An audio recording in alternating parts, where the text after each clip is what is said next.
माशाअल्लाह, सुभान अल्लाह, क्या कारीगरी है। इस फनकार ने तो खुदा की कुदरत को ही बदल कर रख दिया। इस कारीगर को हम 5 लाख नहीं 50 लाख देंगे। और मेरे प्यारे दोस्तों, क्या हालचाल, सब मजे में।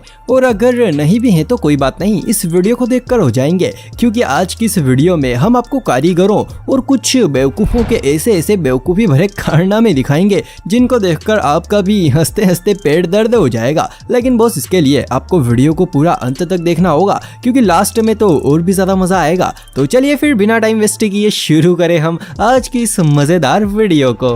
दोस्तों, अभी के टाइम पर लगभग सभी लोग अपने घरों में सीट टॉयलेट ही बनवा रहे हैं। अब यही बात सोचकर ये भाई साहब भी सीट टॉयलेट ले आए, लेकिन इन्होंने जिस मिस्त्री से टॉयलेट बनवाया वो कुछ ज्यादा ही दिमागदार निकला और उसने ऐसा टॉयलेट बना दिया। अब इस टॉयलेट को देखकर तो मकान मालिक पर खून सवार है, लेकिन मिस्त्री फरार है। दोस्तों, लॉकडाउन के टाइम पर स्कूलों की ऑनलाइन पढ़ाई चल रही थी। अब इसी पढ़ाई के चलते एक पिता ने अपने बच्चों से पूछा कि बेटा, आज तुमने ऑनलाइन क्लास में क्या सीखा। तो इस पर बच्चों ने अपने पापा के सामने उनके आज के ज्ञान को इस तरह से बताया कि भाई साहब, मेरी तो अभी तक हंसी नहीं रुकी। और दूसरे वाले बच्चे ने तो बिल्कुल कमाल ही कर दिया।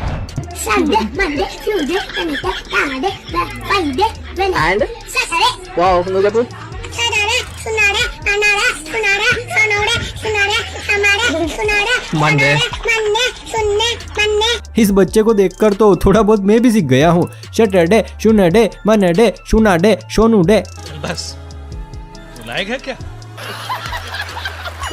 दोस्तों, बहुत सारे लोगों का ऐसा सोचना होता है कि पढ़ाई लिखाई का जिंदगी में कोई भी मतलब नहीं है, और मान लो अगर कभी पढ़ाई कर भी ली तो कौन सी नौकरी लग जाएगी। लेकिन दोस्तों देखो, मेरा मानना तो ये है कि पढ़ाई लिखाई का मतलब सिर्फ नौकरी करना ही नहीं है। अरे, चोरी करने में भी पढ़ाई चाहिए। अब जैसे कि आप इन चोरों को ही देख लीजिए, ये बैंक में ATM मशीन चुराने गए थे, लेकिन बेचारे पढ़ाई के अभाव के कारण गलती से पासबुक प्रिंटिंग मशीन उखाड़ लाए। और जरा इस व्हाइट शर्ट वाले चोर को तो देखो, ओहो हो, कैसे सीना तान कर खड़ा है, जैसे ये चोर नहीं बल्कि खुद ही पुलिस वाला है।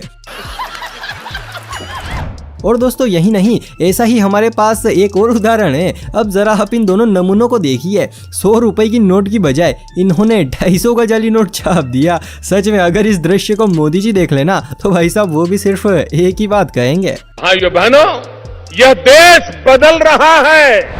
दोस्तों, हमारे भारत देश में जनसंख्या की काफी ज्यादा वृद्धि हो गई है, और ये खास करके लॉकडाउन में हुई। अब इसी बढ़ती हुई जनसंख्या को रोकने के लिए सरकार कई तरह के नियम बना रही है, जिसमें से एक नियम ये भी है कि एक आदमी को 2 से ज्यादा बच्चे पैदा नहीं करने चाहिए। अब इसी बात को लोगों तक पहुंचाने के लिए सरकार कई तरह की कोशिशें कर रही है, जिसमें से एक कोशिश ये भी है कि 2 बच्चे हैं मीठी खीर, कि 2 बच्चे हैं मीठी खीर, भैया बाकी सब बवासीर। सच में दोस्तों, जिसने भी ये स्लोगन बनाया है ना, उसको मेरा दंडवत प्रणाम है। दोस्तों, भारत की आधी से भी ज्यादा सड़कें ऐसी हैं जिन पर गड्ढे पड़े हुए हैं, लेकिन फिर भी नगर निगम उन पर तनिक भी ध्यान नहीं देता। अब इसी चीज से परेशान होकर इन लोगों ने एक दिमाग लगाया, और जहां जहां भी गड्ढे थे वहां पर पेड़ लगाने शुरू कर दिए। भाई, अब तो सड़कों पर भी फल लगेंगे, लेकिन मेरे ख्याल से इन फलों पर भी सरकार का ही राज होगा। अगर वीडियो देखकर थोड़ा सा भी मजा आ रहा हो तो भैया साथ में लाइक भी करते रहना। चलिए दोस्तों, ये सब तो चलता रहेगा, लेकिन मैं आपसे एक बहुत ही सरल, या फिर आप इसे कठिन समझे, जो भी है वो सवाल पूछना चाहता हूँ। आप इस इमेज को बड़े ही ध्यान से देखिए और कमेंट में मुझे बताइए कि आखिर इस इमेज में मिस्टेक क्या है। अगर आपने मिस्टेक जो बता दी ना, तो भाई समझो मेरी नज़र में आप दुनिया के सबसे दिमागदार आदमी हो। तो जल्दी से मिस्टेक ढूंढकर कमेंट में बताइए। दोस्तों, एक और सरकार अपने स्वच्छ भारत मिशन के तहत लोगों के घरों में शौचालय बनवा रही हैं, और दूसरी ओर ये महान लोग शौचालय का ऐसे इस्तेमाल कर रहे हैं। भाई, अब शौचालय में दुकान कौन लगाता है? हमारे यहाँ ऐसा ही होता है। दोस्तों, RCC रोड अक्सर बनाने के कुछ ही सालों बाद बीच में से फट जाते हैं। खैर, अब तो ऐसा नहीं होता है, क्योंकि ठेकेदार सड़कों के बीच में कट लगाने लगे हैं, लेकिन पहले अक्सर ऐसा ही होता था। जैसे कि अब आप इस सड़क को ही देख लीजिए, यहाँ पर यह सड़क फट गई थी, तो फिर क्या, किसी तेजस्वी पुरुष ने आकर इसको टेप से चिपका दिया। वाह भाई, मानना पड़ेगा, क्या दिमाग लगाया है। अब तो ये सड़क भी अमर हो गई। दोस्तों आपको पता हो तो सड़कों के दाएं बाएं और बीच में सफेद कलर की पट्टियां बनाई जाती हैं ताकि रात को वाहन चलाते हुए लोगों को अपनी सही साइड का पता चल जाए। लेकिन दोस्तों जरा आप इस सड़क को देखिए, भाई सड़क पर पट्टी बनाने वाले मजदूर के पास इतना सा भी टाइम नहीं था कि वो इस डाली को हटा दे। लेकिन चलो कोई ना, इसी बहाने सड़क पर डिजाइन तो बनी। ये बड़ी अच्छी बात कही आप। दोस्तों हम इंसानों में तो देखो सभी के परिवार होते हैं कि ये हमारा परिवार है और ये आपका परिवार है। लेकिन दोस्तों क्या आपने कभी गांव और शहरों का परिवार देखा है? नहीं देखा? चलिए कोई बात नहीं, हम दिखाते हैं। गांव का नाम है बाप, फिर दूसरा गांव है जिसका नाम है बीवी, फिर साली, फिर सहेली और फिर जेठानी और देवरानी। सच में अगर दादा दादी और पोता पोती जो मिल गए ना तो भैया पूरी फैमिली कंप्लीट हो जाएगी।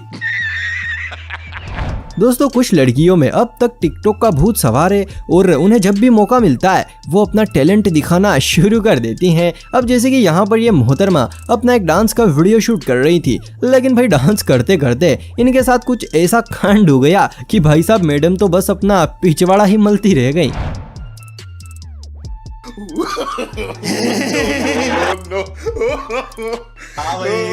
कैसी लगी? आगे स्वाद।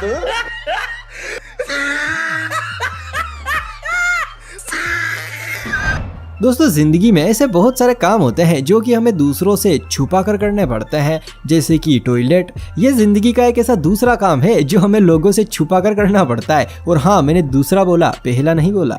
समझ रहे हो? समझ रहे हो आप? लेकिन दोस्तों जरा आप इस नज़ारे को देखिए। अरे जिंदगी का सबसे महत्वपूर्ण और छिपा कर करने वाला काम ये खुले में कर रहे हैं, और वो भी सीढ़ियों के बीचों बीच में। अरे भाई साहब ये टॉयलेट है, टॉयलेट कोई भगवान का मंदिर नहीं है जो खुला रख रखा है। दोस्तों बरसात के पानी को निकालने के लिए अक्सर सड़कों पर नाले बनाते हैं ताकि सड़कों का सारा पानी उनसे होकर बाहर निकल जाए। लेकिन दोस्तों जरा आप इस नाले को देखिए, भाई इसको देखकर तो ऐसा लगता है जैसे ये छोटी मोटी बारिशों के लिए नहीं बल्कि बाढ़ जैसे बड़े हालातों के लिए बनाया गया हो। दोस्तों सिटियों में अक्सर घर पतले और सकड़े होते हैं, और भाई अपने गांव में तो हो बात ही अलग है। जितने लोगों का सिटियों में एक मोहल्ला होता है, इतनी जगह में तो लगभग एक गांव का आदमी अपना घर ही बना लेता है। चलो ये सब तो ठीक है, लेकिन जरा आप इस घर को देखिए। अरे भैया ये घर है कि पापड़? और सबसे बड़ी सोचने वाली बात तो ये है कि आखिर इसमें लोग सोते कैसे होंगे? मेरे ख्याल से तो खड़े खड़े सोते होंगे। लेकिन देखो भाई असल इनाम का हकदार तो मिस्त्री है, क्योंकि भैया ये मुजस्सिमा तो उसी ने तैयार किया है, तो फिर इनाम तो बनता है गुरु। बात तो सही है। चलिए दोस्तों हर बार की तरह इस बार भी जाते जाते आप मेरे एक सवाल का जवाब देते जाइए। वैसे ये सवाल नहीं है, एक मेरा ही कंफ्यूजन है। अब कंफ्यूजन ये है कि इस बंदे के हाथ में लैपटॉप है या फिर कैलेंडर। वैसे मुझे तो लैपटॉप लग रहा है, लेकिन क्या पता हमारे यहाँ पर कुछ भी हो सकता है। और हाँ, आपने वीडियो को यहाँ तक देखा है तो भैया पक्का आपको मजा आया होगा, लेकिन फिर भी मुझे पता है आप हमारे चैनल को सब्सक्राइब नहीं करेंगे। अरे कोई बात नहीं, मत करो, लेकिन भैया कम से कम एक लाइक तो कर दो, मुझे थोड़ी तो खुशी मिलेगी। तो चलिए फिर आज के इस मजेदार वीडियो को हम यहीं पर समाप्त करते हैं।